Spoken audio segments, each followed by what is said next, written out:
Hello and welcome to the Forward Unto Dawn podcast, the show all about exploring the fiction of the Halo universe. I'm David, and I'm joined by my usual co-host Dani.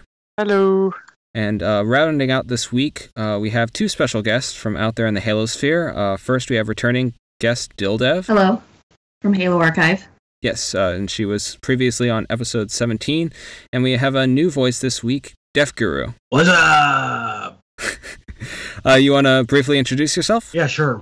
I'm Defguru. I'm a mod on the Halo subreddit, and I try to keep the place from burning down with the other mods. So, a full-time job. Thank you. Okay, great. So we've gathered everyone here at the end of 2016 to talk about the year in Halo. Seems like 2016 was probably the worst ever in regards to basically everything else in the world. But I think Halo, fortunately, was a little bit different. Let's not go there. I guess first we'll go around the virtual table and ask what everyone's year in Halo was like generally, and then at a high level what they liked and disliked, what was going on. Defguru, why don't you start? Oh, sure. No pressure. I don't know, my year in Halo was mostly just playing Halo 5 mostly to try to help boost the Spartan Company's commendation to get that stupid helmet, which we still have not gotten. Oh, man. But other than that, it was basically just waiting out the drought of Halo books until the latter half of this year, which was difficult considering how many there were the year before. So. Oh, yeah. Yeah. Yeah, and Dildev? For me, the first part was really trying to really analyze what was going on with Halo 5, what worked with it, what didn't, and just kind of processing my thoughts on that, most of which ended up on the Halo Archive blog. And then, yeah, waiting out the time until the books came out, and also playing Halo Wars for the first time. I didn't own the game for a really long time because I was really bad at RTS games, but I watched the cutscenes online, knew the story, and then I decided to finally buckle down and play it, and I actually really loved it, so I'm psyched for Halo Wars too. Oh, well, you wasted all that time. You could have gotten the definitive edition if you had just pre-ordered Halo Wars 2 sight unseen and expected it to be wonderful. And what about you, Dani? I don't know. I was hoping I'd be spending most of this year playing Halo 5 with everybody, but I see my time dwindle considerably on the game to the point where I regularly don't even think about playing it, never mind not play it. So I don't know why that is, apart from not an entire lack of free time, but I played more Halo 4 than I played Halo 5, and I didn't like Halo 4. So I don't know, I'm kind of sad. Curious case. I think there's a lot of disappointment at launch that, like a little stroppy teenager, I couldn't get over, you know what I mean? It sort of bled into my long-term playing of the game, and the game is a really, really good place right now, but I feel like I've been left behind by myself. I don't really want to have to try and catch up to everyone. Mm-hmm. But staying fresh on the fiction side, of course, but I'm disappointed in myself playing the game, and not playing the game. Yeah. Well, I'm playing plenty. I know in our last year review episode, I felt like, oh, well, Halo 5's out, so we're going to feel like the fiction it's going to peter out. And I'm not sure if it's just a consequence of it being so loaded at the back half of the year, but it seems like it didn't at all. Just because we had so much coming out in that rapid space of time, and we've got, looks like a lot to coming up next year as well. We kind of got enough game content. It was the first time we've really had this much post-game support to kind of be forgiven for not noticing it was kind of sparse lore-wise for a while. Mm-hmm. Well, that's true if you have an overlap between the lore and multiplayer communities. Like, you know, people who inhabit that overlap, but I know for a lot of people, especially people I'm friends with, it's far more on the lore-heavy side of the fandom and less about, you know, hey, we're excited about the new Warzone update, which have been really cool, but that's not why we're in Halo. We're not in Halo for the multiplayer, as cool as it is.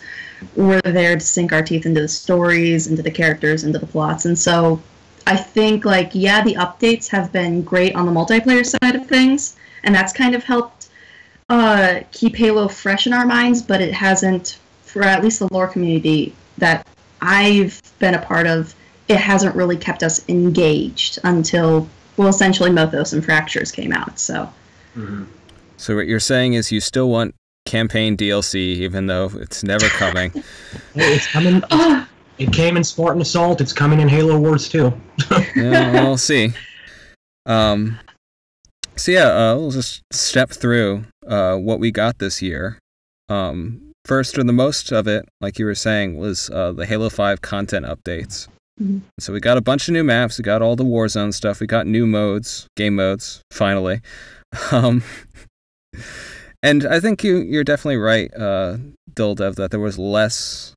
I guess if you're into the flavor text for Rex, you can sink some stuff into. Well, yeah, and like kudos to, Grim Brother 1 with the cannon fodder, and like at the same time, I know it's work to put out books, to put out collections, to put out graphic novels. Like, I'm not, shaking my finger at them and saying, why didn't you get more out? It's more like, I would have liked more out.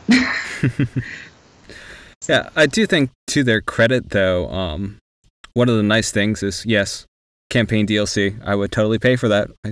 But sadly, we're never getting it, is that I did appreciate that we got a little bit more with stuff like the Grunt Goblins and the text for some of the maps like Riptide.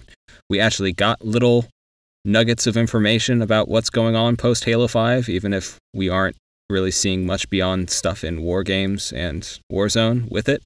Mm-hmm. So that was nice. Yeah, little snippets are always good, and they're always good for conjecture and theorizing and blowing things out of proportion.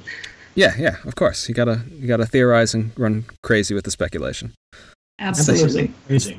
It's the Halo way. And then we got the print releases for old content, like New Blood got its own release, the Fall of Reach comic. Yeah, it seems like forever ago, doesn't it? And then things like Shadow of Intent got bundled into new stuff later on.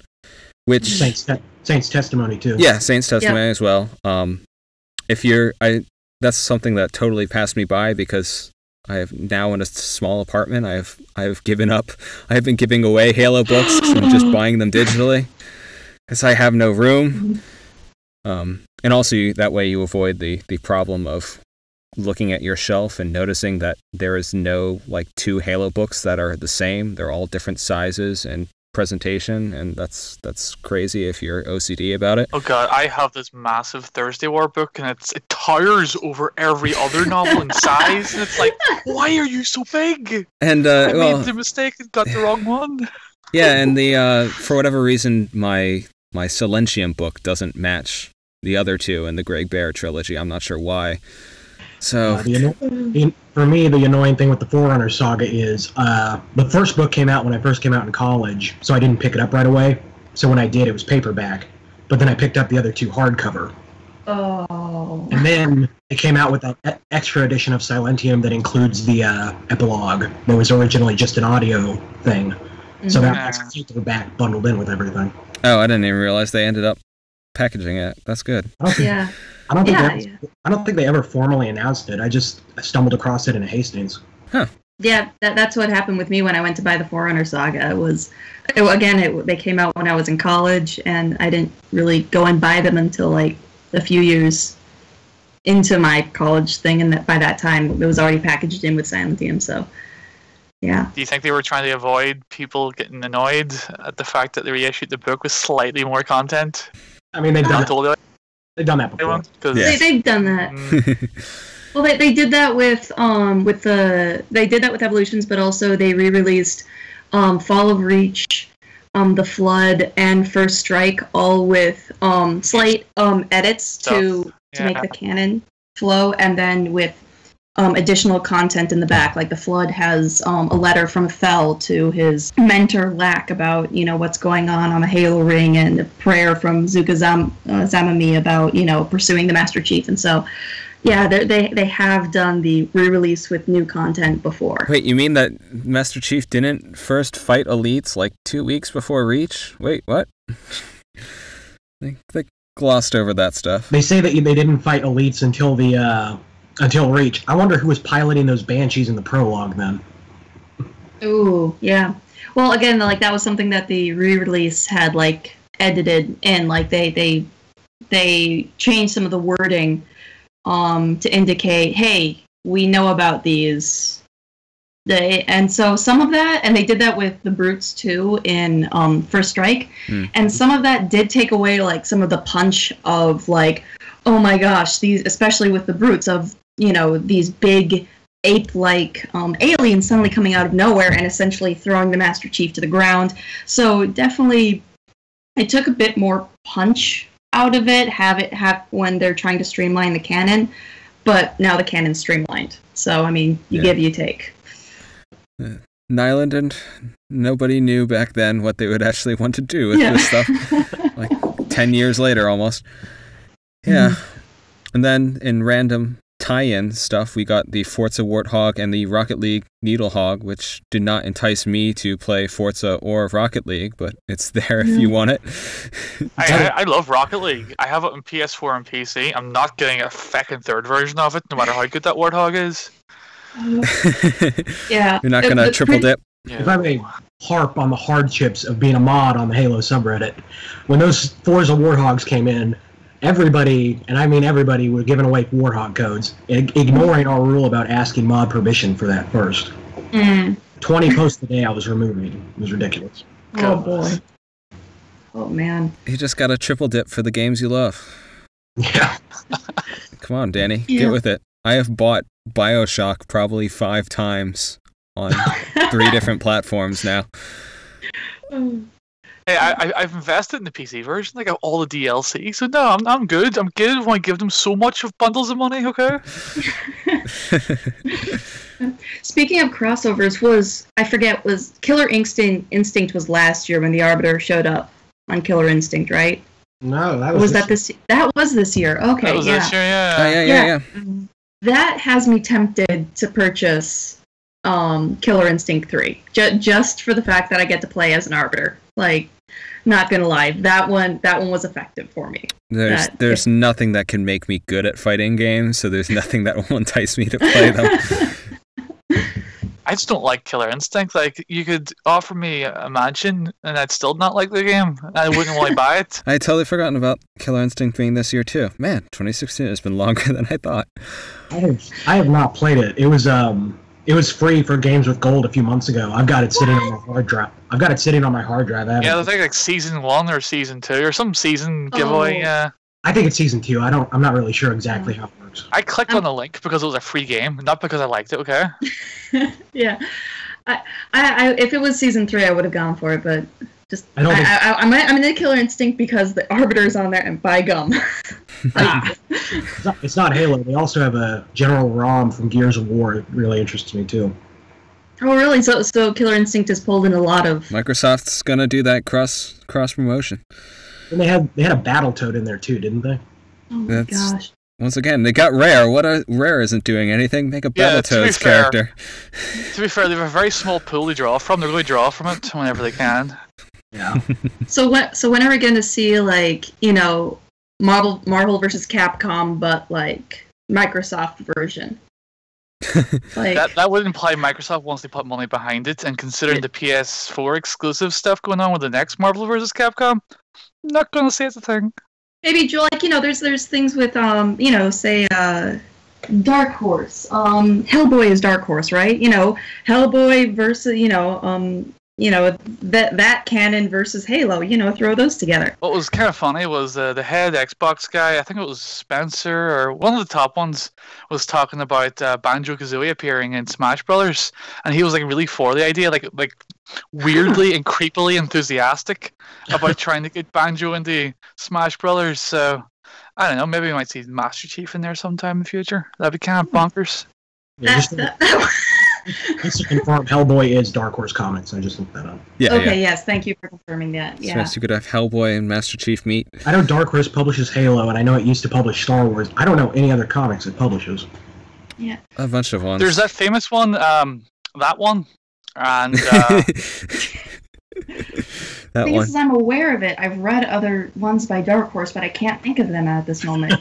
Mainly because I just read Abe Sapien and Halo from them. Like that's I know they pretty did much like it. Buffy season something. Like they did like a comic version of the next season of Buffy that never existed. They did that for Firefly as well. I'm pretty sure that was Dark Horse. They did that for Firefly as well. See, this reminds me of that. I had a comic when I was a kid of Star Trek meets the X-Men for whatever reason, and now I really want like. What weird Halo's crossover can we have with whatever property? Like Yes! Like meeting Hellboy would not be as ridiculous as the X-Men and Star Trek, so bring it on. Yes, please. I'd love that. I don't care how stupid it would be. I'd buy it. Yeah. Yeah, same. So I'd buy it. Like Star Trek and Doctor Who crossover. Yeah, I'd read that. Yeah, bring it on. Star Trek, Planet of the Apes, you know. Yeah, all the universes, they must all be merged. Just throw some odd one out, non-canon label on it and go to town. Yeah. Which actually, I rewatched Legends this year, and that was the one story that I actually enjoyed far more the second go around, because it is just balls to the wall, ridiculous and enjoyable. It is. It is. Which one? Odd one out, the one done by the Dragon Ball Z guys. Toei Animation. Where it's Spartan 117 just running around fighting. 1337, 1337. Oh yeah, sorry. Yes. Yeah. I love the way he introduces himself, and they're like, I am Spartan 1337. Yeah. It's Odd One Out was so good because it basically took all the anime tropes and smashed them together, and it was wonderful.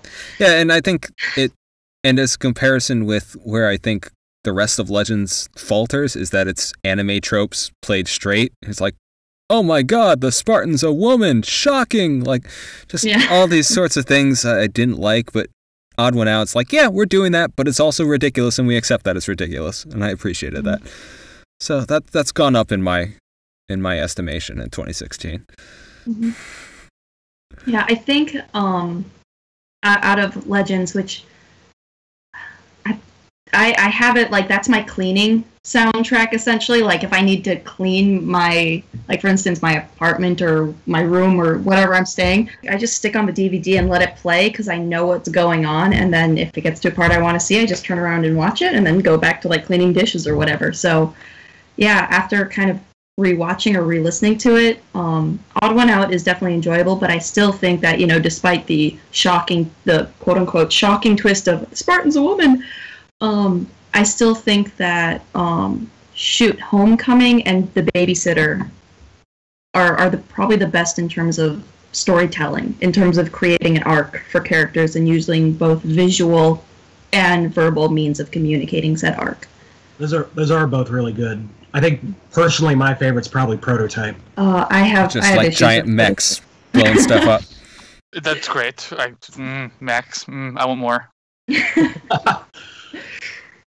None of you guys mentioned the classic that is Apartment 117. I'm shocked, guys. That wasn't like, Halo you're Legends. talking about the That was pinnacle before. of Halo animation, guys. Like, no one mentions the giant great elephant in the room. That is true. That everyone has. I don't know. Oh, you've forgotten about that. See, that is as 343 would like, because it was a horrible idea. Apartment 117. Yeah, you'll have to look it up, because basically it was it was the Abbott and Costello thing, except Abbott is a fat Halo fan, and it was not successful. It did not seem like it was poking fun at Halo fans just so much as shitting on them, and it wasn't funny to boot. It was really odd, and then it disappeared because people said this is terrible. This was like early. I'm not sure. This might have been just when Waypoint came out or right before. There are 2 episodes. 2 episodes escaped from them. Oh, I'm seeing a trailer on YouTube. I think. Okay. They just brushed it off into whatever nexus they stuck the current Halo TV series. It's still happening. It's still happening. Okay. Oh.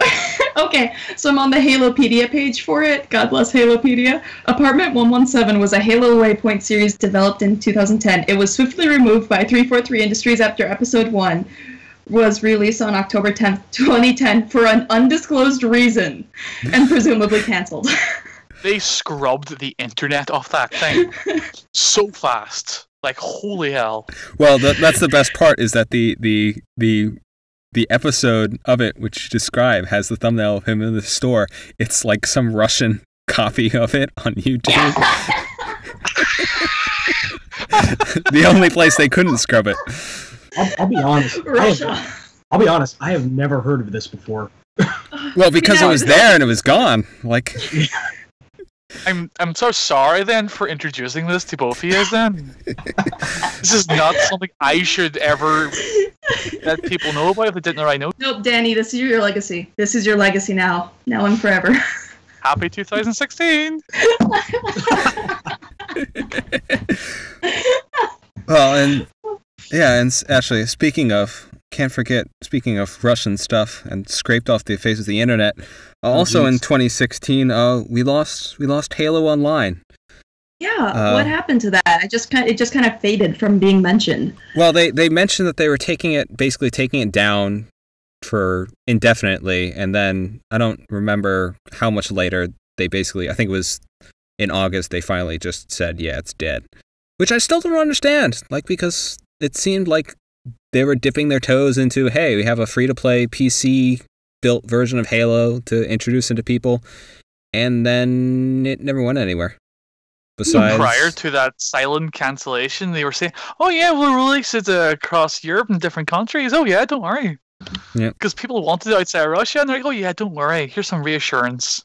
Well, I think the Dorito guys might still have a small little active group playing it. Yeah, but the fact is that the fans had to go steal a copy of the game, hack the shit out of it, just to have something, you know what I mean? Yeah. It was kind of like a response to the Master Chief Collection. So it's still there now. You can go play Halo 3 multiplayer on your PC thanks to fans hacking that Russian version. So something good came out of it. Yeah, I occasionally see people posting about that either on the subreddit or Discord. Yeah, it's still around, and so we have the questionable canonicity of that whole joint elite human the Angel holodeck, Initiative? basically. Yeah, which we'll wonder if that'll ever come up again or not. We'll see. I hope it does. I wouldn't bet on it. God, come on, don't crush my dreams yet. It is. 2016. Bring out your dead, 2016. It's not dead yet. No, not yet. So other things on the gaming side, we got the Halo Wars 2 beta. Which, did you guys get to play it? I did not, because I was trying to blaze through Halo Wars 1 at that point. I enjoyed it. I was able to play it, yeah. I played it, probably not a lot, but quite a bit. I mean, theoretically, we're still supposed to be getting another beta, which I have not heard a peep about. No, they mentioned that a few weeks ago when they debuted Blitz mode. The second beta is going to be the Blitz mode. Okay. Do we know when that's happening? Maybe. I don't remember if we do. I downloaded it, and I couldn't bring myself to play it. Because I hate the multiplayer in the first game. Not that I actually hate the concept or even the gameplay. I just know I'm going to be really crap at it. No. So I just didn't play it. That was definitely my experience, because I got Halo Wars. I didn't get an Xbox 360 until the very end of 2011, so I got into Halo Wars years after and grinding that general achievement, which I did. But by that point, it's one of those things where if you don't constantly update the game, and that's why I'm hopeful for Halo Wars 2 having better post-launch support, it just becomes like everyone cheeses the same strats, and like people would just rush you with stuff, in which they have addressed luckily in Halo Wars 2 with turrets on your base. Audience dwindles, and it's the same guys doing the same cheese. Yeah, it kind of calcifies like that. So I'm hopeful that they've already addressed some of that in the beta, but I'm hopeful that it gets post-launch support somewhat like Halo 5 in terms of just constantly balancing things out to prevent that. A few weeks ago, I went back to Halo Wars 1 because it was the only Halo game that I hadn't beaten on Legendary. And so I finished that on Legendary, and I decided to mop up a couple more achievements in it. And then I decided to jump into the online, and I don't remember the last time I have been that absolutely infuriated by something. Yeah, the people who are left, it was like it's not as bad. My worst multiplayer experience is probably Halo Wars. Is probably still beaten by trying to get rank up in BioShock 2 because all that was left were people who could kill you in 2 shots and enjoyed it. But Halo Wars is close. I'd be really curious to talk to like the people that are left in that game because they're all generals, so they've got the achievement. What are they doing? Some people really like Halo Wars. I know one of the guys I talked to over at halo.bungie.org, he wanted to play some of that at a LAN we were at recently. He's super excited about it. The Halo Wars people do exist. They're out there. I believe it, and I admire them, but get out of my way while I'm trying to grind for the achievements. Yeah, that's one of those things I don't think I'm going to be able to ever do again, like now that I'm out of college and an adult, because I spent like 30 hours probably grinding that achievement that I will never do ever again. Luckily, the definitive edition of Halo Wars, does not have the grinding to general achievement, so you can. Why would you spend 30 hours of your precious life? See, when you're dying on your deathbed, those 30 hours of Halo Wars were well spent. You'll not say. Sorry, kids, but I think that was the pinnacle of my life. Was it watching us grow up? No, it was getting that general achievement. Halo Wars. You weren't there. It was different times. But I googled the second beta for Halo Wars for Blitz, and I think it's January 2017, but that could just be speculation because the game comes out in February. Yeah, it comes out end of February, true. So it's got to come out soon. It's not really a beta if it comes out a few weeks before the release date. Well, it's balancing. It's like basically just doing tweaking, so launch day it's not as bad. Get people. Well, I think definitely because Blitz is going to get people who are not RTS fans into Halo Wars. It's a smart ploy. Is that their Warzone equivalent of spend money, win big? Yep, basically. Yeah, microtransactions, but you still got to pay for a season pass. Yeah. Yeah, that's kind of weird. That's not nice. Oh, yeah, I forgot about that. We want to bring down your excitement levels. Remember, this is what we're trying to do. Yeah. 2016. Oh man. All right. I forgot. Oh. Okay. Well, to bring you back up, that's all the game stuff, and then at the end, after a relative drought of canon stuff, we got Halo Mythos, Halo Fractures, Tales from Slipspace, and Smoke and Shadow in these past basically 4 months. Yeah, like once a month almost. Yeah, it's coming out rapid fire. I mean, we did a podcast on Fractures and Mythos, and it was generally positive. Tales and Slipspace, I think, was for me a little less even, but overall more positive to me than Halo graphic novel. Overall, really? even if I liked, what? I think. Really? Even if we did, my thing is, I think that Tales from Slipspace was overall more even than Halo graphic novel, even if Halo graphic novel had stuff both from an art standpoint and story that I liked far more. I think Tales from Slipspace overall was more even. Like from explain even. Even as in like it didn't hit the highs of Halo graphic novel, it didn't also hit the lows. What was a low from the Halo graphic novel for you, just for an example? Like Second Sunrise from New Mombasa, armor testing. Like, oh really? I think those. I mean, it's kind of unfair to say in some respects because, sort of like how Halo Wars 2, they've talked about how it's going to be so important to canon. Like Halo Wars didn't have that luxury in 2009. It's the same thing with the Halo graphic novel. They didn't really have the opportunity to do as much stuff in the expanded universe. But still, and then there were things like I loved Last Voyage of the Infinite Sucker, but to this day, I cannot understand what's going on in some of the panels. Like, I still cannot tell where Halfjaw actually loses his mandibles because the art style is so bananas.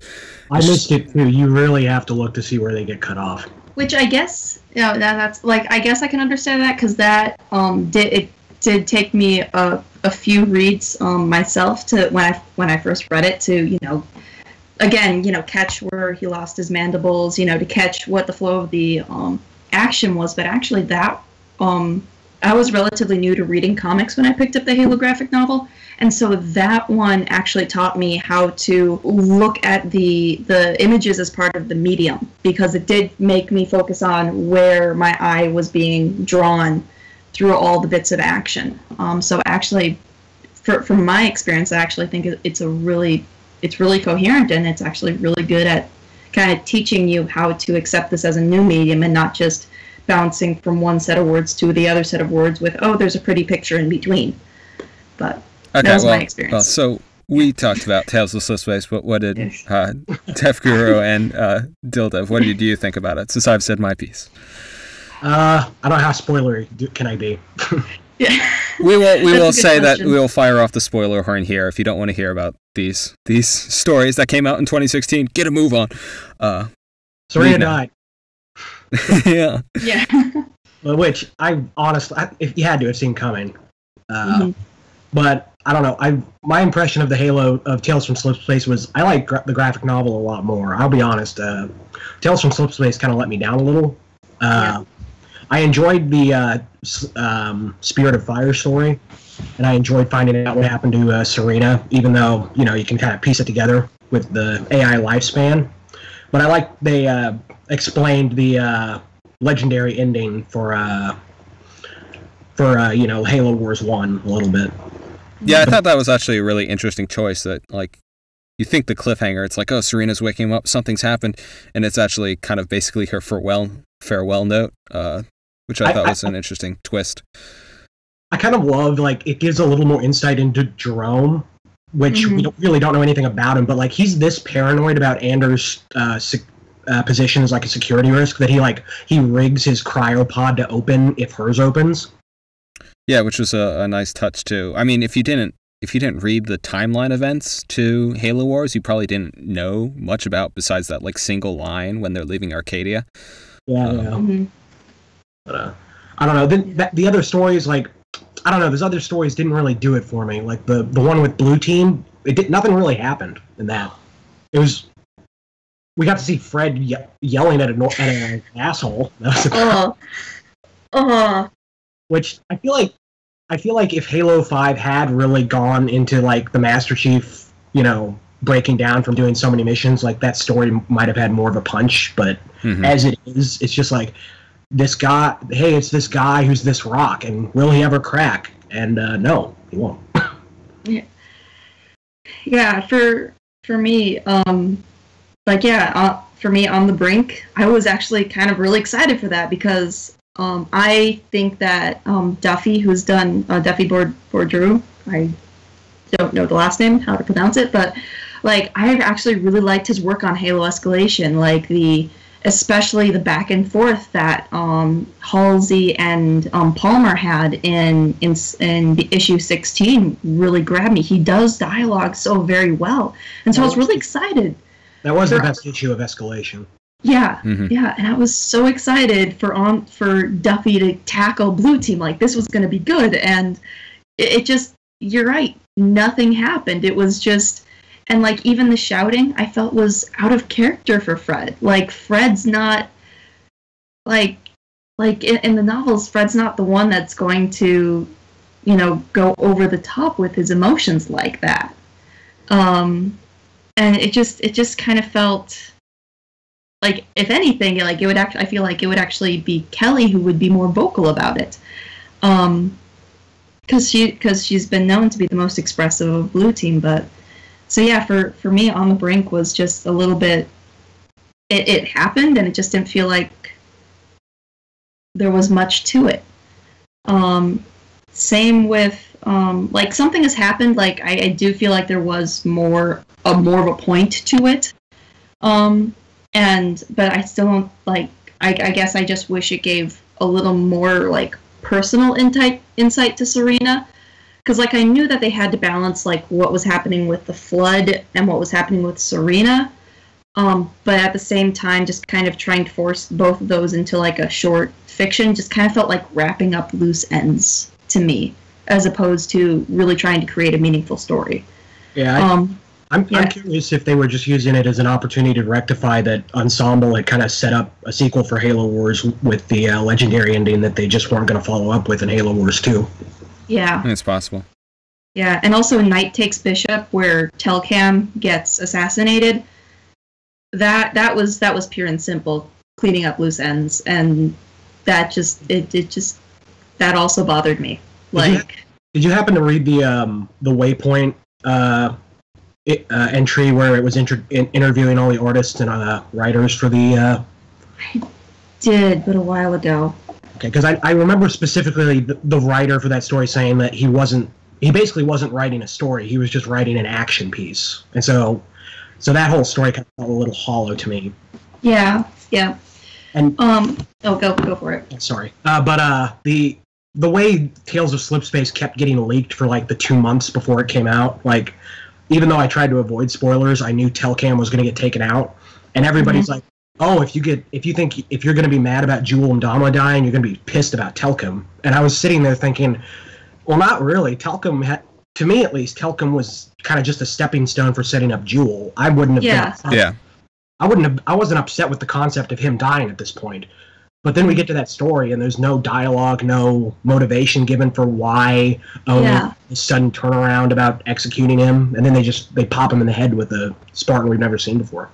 There's so very little wrap up. The two stories that I did find, like Fireteam Majestic was kind of like a small, cute story. Like the Poker Night was small, cute. I don't feel like it really had a point, but it was kind of a follow up to Madsen kind of pummeling Thorn on the practice floor after DeMarco died. So there was some connective tissue there for the storyline. So in that sense, like I kind of put it at the same level of like, something has happened with Serena. But for me, the two that really stuck out were like, well, Undefeated was an interesting take that was really similar to the Fracture story called Shoot. What Remains by Morgan Lockhart, in which just these kind of people isolated after the Createds, Yeah. Just the everyday people, basically. What happened to them. Yeah, and so also these people being forced to really take desperate measures. Like, in Undefeated, they're essentially committing mass suicide. And in What Remains, they're essentially saying, yeah, Cortana will help you, just save our butts. And so, like, I did think Undefeated was an interesting look. I do like What Remains better. I just felt that one was a better telling of it. But I did enjoy it. I thought Hunting Party is probably my favorite, just because it ties in, because it was a really great introduction to Atriox and kind of him being this more, I'm hoping, like, he is this fearsome warrior, but he's also kind of this philosopher, it seems like. And I like one of the lines that he has in there, like that he's not like Tartarus. And I'm like, you know what? I like this. I think that'll make an interesting character. It's like Maccabeus from Contact Harvest, of being this warrior and this philosopher at the same time. And I'm really excited to see a Brute character come out like that. Speaking of Maccabeus, it was interesting. The story started off with them saying, like, part of their cleanup operations of beating the Brutes was beating the crew of Tartarus's old ship, Rapid Conversion. Yeah. Yeah, that was a nice little touch. Yeah.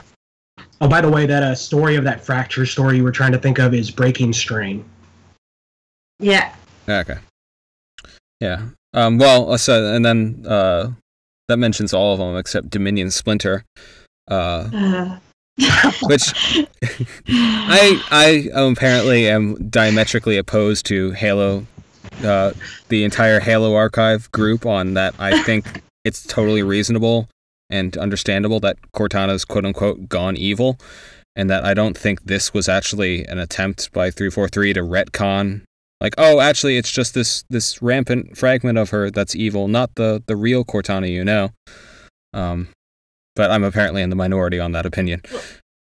Well, the thing is with Cortana, there is implications that she could be as vindictive, as controlling, as manipulative, and even as stalkerish. Like, she's pretty stalkerish towards John in Halo 5. Like, that's some Edward Cullen level crap going on there. And like, so there are indications of that in the fiction, especially of her being vindictive. Like, holy smokes, like what she did to Ackerson, and what lengths she was willing to go for. But at the same time, we see her constantly fighting these urges as well. And when she overcomes those urges, especially in Halo 4 when she's breaking down, that is when it's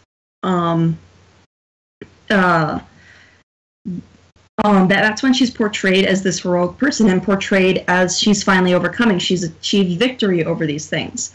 And if they had made an actual character arc to Cortana going imperialistic, that I could see it happening. But the thing is that there was no arc, not even with what was it called? Dominion Splinter? Yeah, Dominion Splinter. Beautiful artwork, beautiful writing. I'm not going to deny that. That was a gorgeous piece. That one 2-page spread where you have to hold the book sideways really threw me off, though. Yeah. True. Yeah. So I won't deny that. It's beautifully written, beautifully drawn. But at the same time, it's a lot of contradictions that could happen, but there needs to be development there for it to actually make sense. Instead of, like, I know a number of people who pointed out that, her saying, like, hey, these composed individuals can just riot in torment, I don't give a crap about them, is directly opposed to her breakdown in Halo 4 when she sees Ivan off station get composed, and she's emotionally destroyed by it. Emotionally destroyed by hearing that.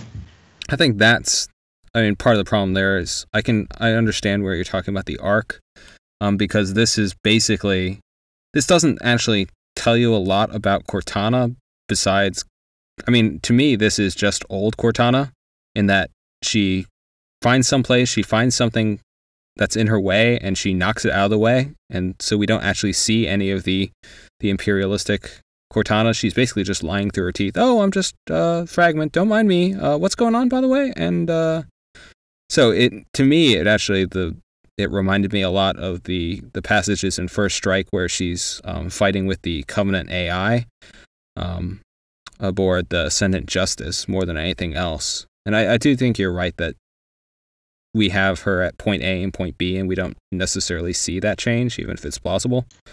Okay. I can see where you're coming from, and I guess it ultimately comes down to the interpretation of the line of Cortana in regards to the composed individuals. I will not let them touch this place. I'm a fragment, a splinter. I have not the wit nor the will to hurt you. In 7 short years, I have suffered enough through their selfish ministrations. Let me pass. So I will not let them touch this place. I have suffered enough of them. Is that part of her lying through her teeth to kind of wiggle under the warden's defenses, or does she really mean that? Is that a piece of truth? I think it might be a piece of truth, but at the same time, it's combined with the stuff that she keeps on repeating. I'm just a splinter. I can't hurt you. Like, I can't do anything. I'm defenseless. So, it depends on how you read it, but it's married with the stuff that's patently false. Looks like we need to hunt the truth. Dun dun dun. Season 3. Season 3. We need season 3 of that. Such a good show. I had something else, but oh well, it's gone. Do you really want season 3 after season 2? Season 2 is such a letdown after I season like 1. Season 2. I like season 2 as well. Like, it wasn't like season 1 felt a lot more cohesive in a strange sense, because season 1 was kind of written in pieces as they got feedback, whereas season 2 was written in a whole chunk. But I do think that there was a different atmosphere to it than season 1, but I still think they're both good. I want Maya to break been out now that she's an AI. And now that Saren, according to Fractures, may have released her and the other AIs out to the domain. So, free Benjuro 2017. I might get her back. Yeah. Yeah, and so we got the last thing we got was Smoke and Shadow, which was tie-in to a short story from Halo Fractures, and kind of, sort of, but also doesn't tie into Halo Wars. It's more like kind of a side ancillary story to it. Following around Forge's daughter is going to be real upset to know that he got nuked in the sun of a foreigner planet, but what can you do? It'll be interesting to see how much, like a lot of the stories in Fractures especially, it'll be interesting to see what actually gets followed up and what doesn't.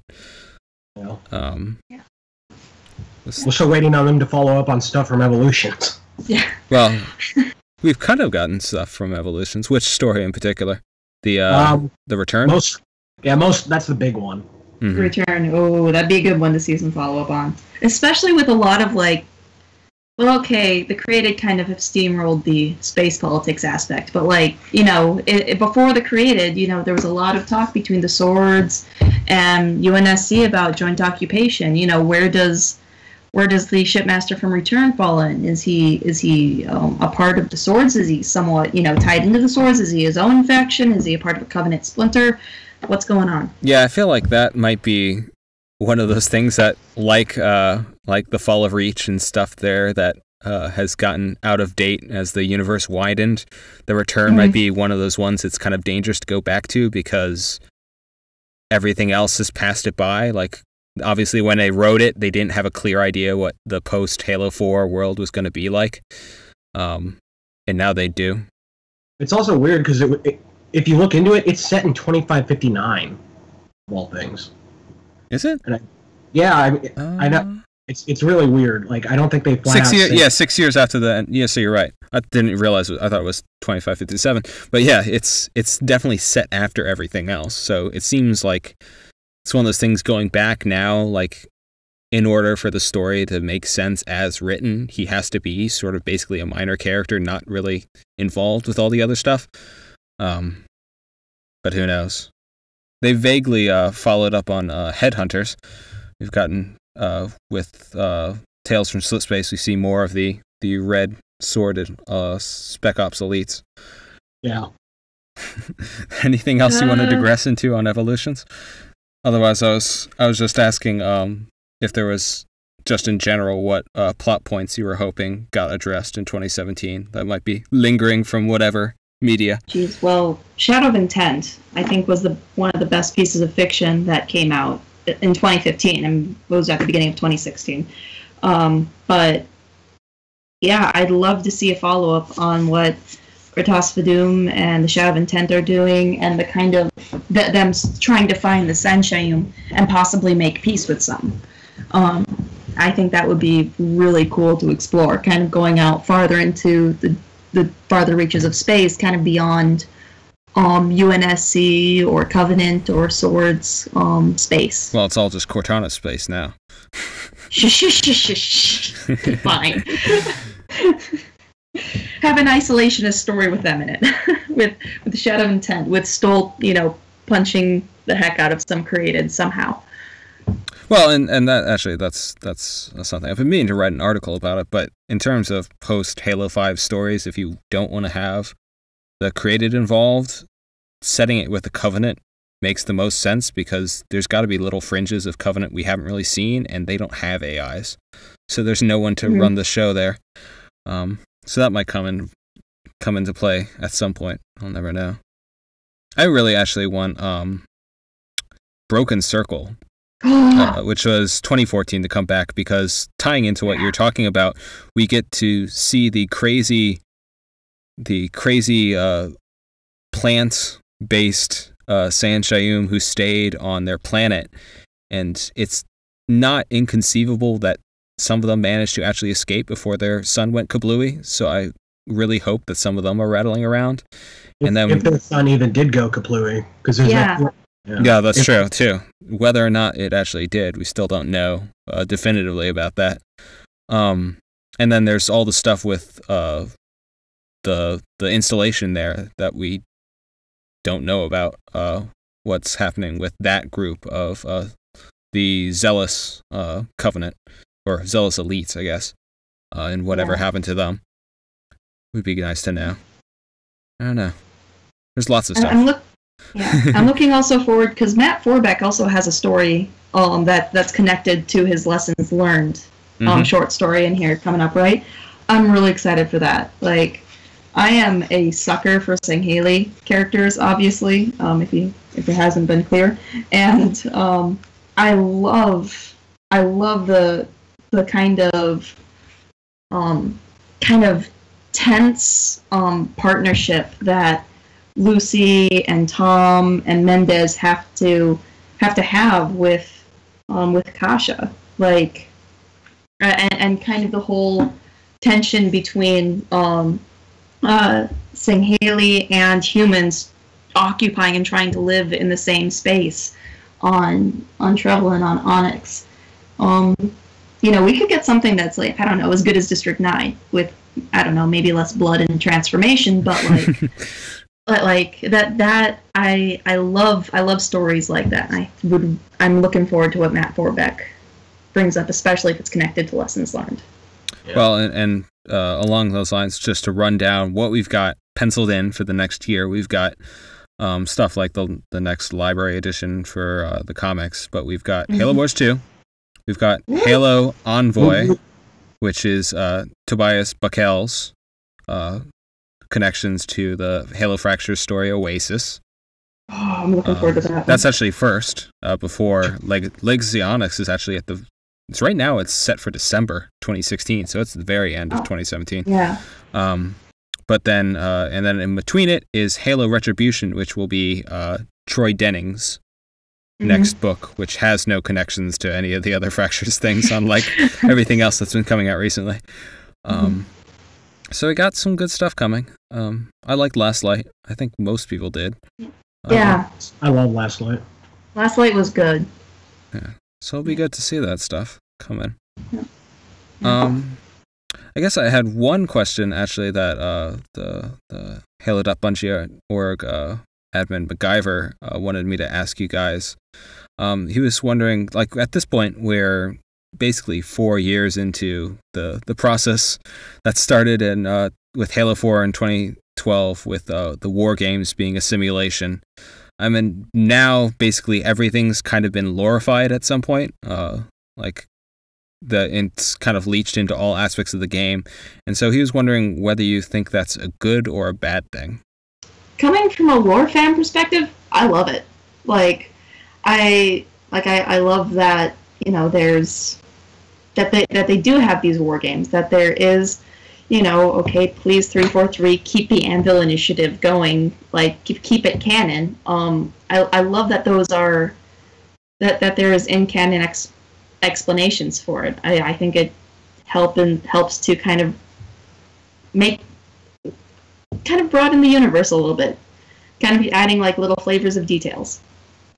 Yeah, and like what we were talking about before, like without those little details, we'd have gotten nothing for 6 or 7 months of the year. Yeah. Let me use two very different examples for a good instance and a bad instance of this. One is the good instance was when the Rocket League Needle Warhog came out, and in the cannon fodder, they just had that stupid letter from that guy at the company saying, like, hey, let's make this Warthog and put a bunch of needlers on it. And this guy was like, that's the stupidest idea I've ever heard, Nate, or whatever. A bad example for that, I'm going to go all the way back to post-Halo 2's release with the McFarlane action figures. Those action figures are the only reason that we knew the heretic leader, Cesarefremi, and the Prophet of Mercy's names, was because they were revealed in those action figures. And so the only way for somebody who didn't buy the action figures to find that out was through like secondhand sources like Halopedia. God bless Halopedia. Yeah, sure. So I'm saying, do fun stuff like the Warthog thing. Don't give like key information in like I don't know, scrambled away in some internet post. Okay, yeah. I'll agree with that. Yeah, I think overall, definitely like Dildev, since we are of the lore persuasion here at Forward Unto Dawn, it's obviously a good thing. I think where it falls down slightly is in places where you basically just have things for a game reason. Like, to me, the vexing thing for me has been the lore justification for the million different armor permutations. And how, like, I guess in a post Halo 4, pre Halo 5 world, it makes slightly sense that you can assume, all right, well, it's all these random private contractors basically producing their Skunkworks Mjolnir options, and none of this stuff actually seems wide production. But it's still kind of ridiculous that they've got like 20 different permutations for like the one time you'll be in a volcanic asteroid that's below 20 degrees. We've got the helmet for it and stuff like that. It's like there's no way to make all that stuff make sense, like in terms of a pure logistics standpoint. It is. I was going to actually bring that up. That's one of the biggest downsides to it, is because of the way they've taken multiplayer and the player customization. That's not compatible with a coherent story or a coherent fictional background with what went before it. It just isn't. It makes no sense, and so you have that big discrepancy between this massive hyper industry that makes these suits. Hyper industry. There's not one industry. It's like a conglomerate of these mega super companies doing this stuff. And yet it's never mentioned or even hinted at. You know what I mean? It's technically impossible as well, considering the state of the current Halo universe. But just you know what I mean? It's still canon. Well, I think I don't want it to be anymore. Oh, on the plus side, you do get things like the whole, like, what is, like, what horrible idea was it for creating the Achilles system, and like what exactly is that? On the other hand, like Grimm or whoever is working hard at 343, like, you can't make 60 different visors have unique flavor text that matters, and so it just kind of becomes the equivalent of Halo technobabble. It's like something logistics system synergy with something Mark V Gen 2 something. or with one, it was essentially like just something really silly, like essentially a Halo creepypasta, where it was like the only thing that's notable about this helmet is the really horrific and disturbing commercial that had, released it to the general public, and that's the flavor text for it, is this kind of creepypasta-ish thing. Which one is this? I have to look this up. I don't remember. It was on the Halo Archive forum. But yeah, it was like, oh man. I'll have to dig it up and see if I can find a link for the show notes. Yeah. That sounds good. Yeah, so ultimately I think it's a good thing. It's just some stuff, like you don't need flavor text for the visors, guys. Like, just let it go. Like, you don't need to be as all encompassing. I think even us lore fans are like, you can tone it down a notch a little. Okay. So, any other thoughts, hopes, fears for the future, looking into 2017? Well, we've gotten a successor, and this is not going to happen, but this is my dream, and I'm a man of dreams, is we've gotten a successor to Evolutions, we've gotten a successor to the Halo graphic novel. Can somebody make some kind of magic happen and have another Halo Legends happen, please, for me? Ooh, I like that. Yeah. Because I don't know, like, 343 obviously would have all this data, like how much it sold, the reception and all that, but like I cannot get a feel for what like the community as a whole's reception to Halo Legends was. Like, some people liked it, some people like me really loved it, some people hated it. Like, it was the worst thing to ever happen to the humanity. I don't think it's the worst thing to happen, but it's still up there along with the Cole Protocol as if I could remove something from the Halo universe entirely, I would do it in a heartbeat. Man, if I could come through that screen and fight you, right? On which? Legends or the Cole Protocol, or both? Both, yes. Okay. Yeah, I'll join you. I love the Protocol. I love it. You people. We'll have to Cold have words Protocol later. was like the Words. Yeah, Cold Protocol was like the summer blockbuster of the Halo novels. Okay, so it wasn't like some intense, like, you know, intellectual, like, you know, exploration of like the Forerunners or the Sangheili, but it was a fun ride. Like, it was, though. It did go into a lot of detail between the elites and specifically the Arbiters' relationship with the Prophets, too, though. Yeah, that is true. Which, that it is still really weird looking back on it that it was never actually mentioned in the book that it was the Arbiter. I think that's another one of those weird, like, pre 343 really taking all the extended universe under its wing, like that you basically had to have Buckell say, "Oh yeah, by the way, that guy's totally the Arbiter." Yeah. When that book came out, Halopedia had 2 separate articles for the Arbiter and Thel because the community couldn't come to a consensus if it was him. I remember that. Yeah, I remember that. I was definitely at the time circumspect that it was actually supposed to be the same guy. Because there's basically, you only have the line at the end where he's the fleet of particular justice to hang it on. But just randomly looking up, I wrote the Wikipedia article, so I should have remembered it. But they said total sales reached 8.32 million, selling almost 600,000 units of Legends. So I don't know if that's good or bad or what. I don't either. But, listen, 343, if you're listening to this, I will buy it. I will 1 too. sale, 2 sales. 2 sales. We have a 3. Come on, can we get a 3 sale? Can we get a 3 sale? I'll just download it. I'll rebuy Halo Legends 1 on Blu-ray if that helps. Okay. Danny, hopes for the future? I'd like to see the Arbiter not be a currently non-existent character anymore. Genuinely, I would like to see something just on him where he's not just hiding in some weak house for an entire game, or, you know what I mean, just not doing anything interesting. I think that there are lots of people who would want to see Arbiter kick ass in 2017 or beyond.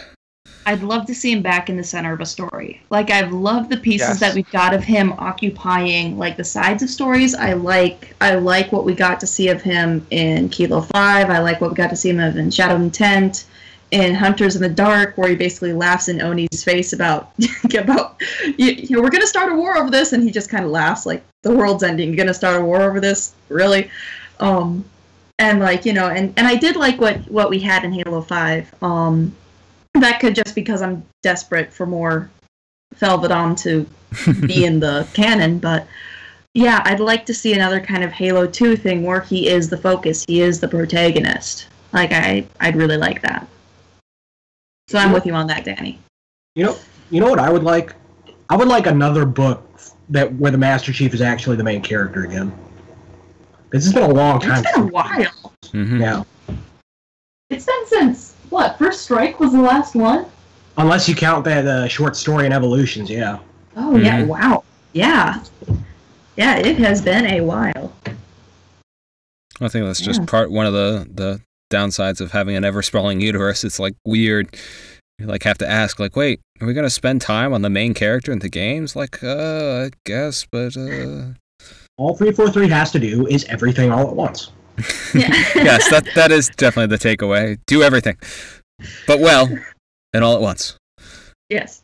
We're fans. No room for mess ups. Come on, gotta be perfect every shot. All right.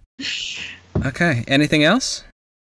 I guess, like, I never really got to say what I liked about Smoke and Shadow, but I loved it. I thought Smoke and Shadow was fantastic. I thought it was really good too. Yep. I was really surprised they had a lot of, like, lore connections and everything. Like, I didn't expect Gek to show up in that.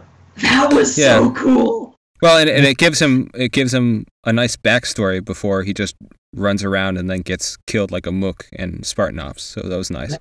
Yeah, and I think even Brian Reed, when those episodes first came out, he said that they have a really interesting backstory for Gek that they didn't have the time to show at the time. Like, he was in the Midnight facility for Oni's prison, and he escaped somehow. Yeah. Yeah, so that was a nice touch. And then we got brief little mentions of Venezian stuff from the Kilo 5 trilogy.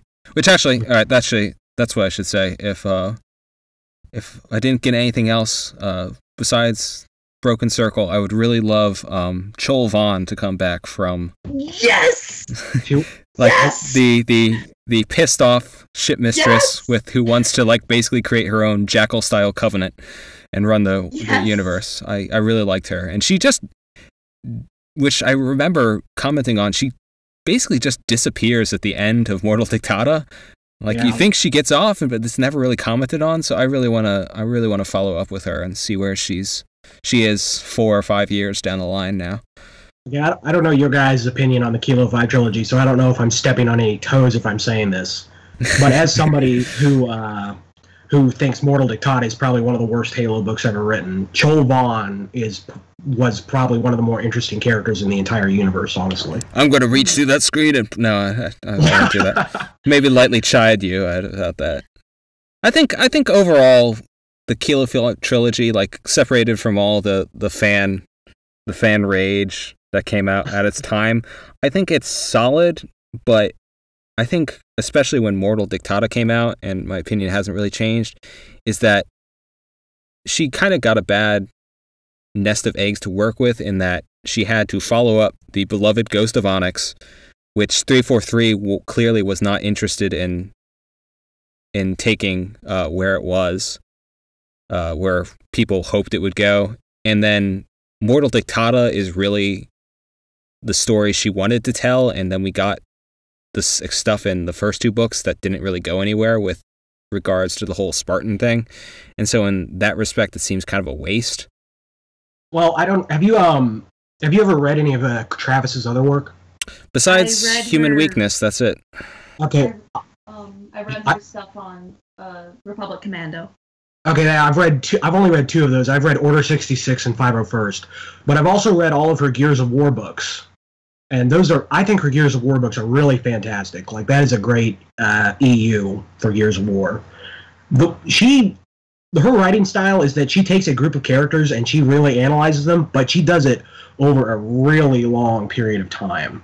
Mm-hmm. So with all the little detours on the way, and like you're not even sure what the final destination is, and like she did that with the Kilo 5 trilogy, but it just didn't jive for me, really. Well, and then there was things like it was post Ghost of Onyx, but it was basically set like within 2 months of Halo 3 ending, so it wasn't the big like leap forward we all expected going into Halo 4. There were lots of weird things that I think don't, as much as she gets the heat for the trilogy, I think she had some issues, like she was working with what she had. I would be curious to know like if it was her, somebody at 343 that might be responsible for a lot of the ire of the community, really. Yeah, I mean, I think she's an easy target, especially for the Star Wars people who are already offended. Yeah, I'm going to politely refrain from bringing that topic up. Yeah, because I have spoken at length. Those Star Wars fans, they have a chip on their shoulder, and I'm not saying it's well. How you doing there, Danny? And you're proving my I'll leave it to the listener's imagination to see how Danny feels about this. Yeah. From my own standpoint, Kilo 5 has some really good points, but there are also some points that frustrate me immensely. So, Kilo 5 is like Halo 5 for me, in that the good points are very good, and the bad points are very frustrating. If I got into a debate somebody, I would defend Glasslands and Thursday War on about half the points. It's Mortal Dictata where I fall off and I'll start joining the mob mentality. See, that's interesting, because for me, I thought Thursday War was the strongest, and then Mortal Dictata and Glasslands. It didn't occur to me until I was reading Thursday War that I had no idea which all the characters were. They had just blurred together in my head. I didn't know who Defguru was versus, like, so it wasn't until Thursday War that they really connected for me. Besides Black Box, everyone knows Black Box. Everyone loves Black Box. Everybody knows Black Box. And that's if you can't like anything else about the Kilo 5 trilogy. We got Black Box out of it, who I think was 100% an awesome addition. So. And who showed up perfectly in Hunt the Truth Season 2. Yep, that was and Halo Fractures. Perfect. Yes, too, those were both perfect. So you thought Thursday War was the strongest of the three? I think so, but it's one of those things I've been meaning to do a grand fiction tour just back through, because I haven't read First Strike and The Flood and stuff in like probably 5 or 6 years now, and I don't think I've read the Kilo 5 trilogy probably more than once since I initially read it, so it'll be interesting to go back and reevaluate that stuff. I just brought that up because I also think Thursday War is the strongest of the three, but I feel like most of the community thinks Thursday War is the weakest of the three. It's just interesting. Fans can't live with them, can't live without them. I have to live with them. I have to remove their posts. Yeah. All right. So, anything else you want to say? End of 2016. Looking forward to 2017. Yeah. Looking forward to Halo Wars too. Yeah, definitely looking forward to that. Looking forward to more Jirahane. More brutes. Always more brutes. More brutes. Yes. More brute characters, not just stereotypes, but characters. I'm looking forward to that. We need more positive brute role models. For our impressionable young brutes. Oh man. Yeah, like we need more Castor. Was it Castor who was in Last Light? Was that the... Mm-hmm. Yes. Oh my gosh. I want more of him. Until they confirmed that Atriox was a new character, I thought maybe that was him in the Halo Wars 2 trailers. Oh, that would have been cool. I'm still looking forward to Atriox though. Oh, they're building Atriox up a lot. I'm really getting into that. That trailer they had with him was amazing. Oh yes, it was. Oh my gosh. Okay. Yep. So we're excited, and that's great. So that's a wrap on this episode. I want to thank Dildev. Actually, I just realized we're all D names this time. Wow. Dildev and Defguru, thanks for joining us this week. Thank you for sparing me from the crippling loneliness of my life. Thanks for having me back. I liked it. All right. You'll find links and show notes for this episode at forwarduntodawn.com/FUDcast20, and you can join our forums at assembly.forwarduntodawn.com, or follow us on Twitter, or subscribe to our YouTube channel with the handle Forward Dawn, because Forward Unto Dawn was taken. Bastards. Thanks for listening. Have a great new year, and we'll see you in 2017.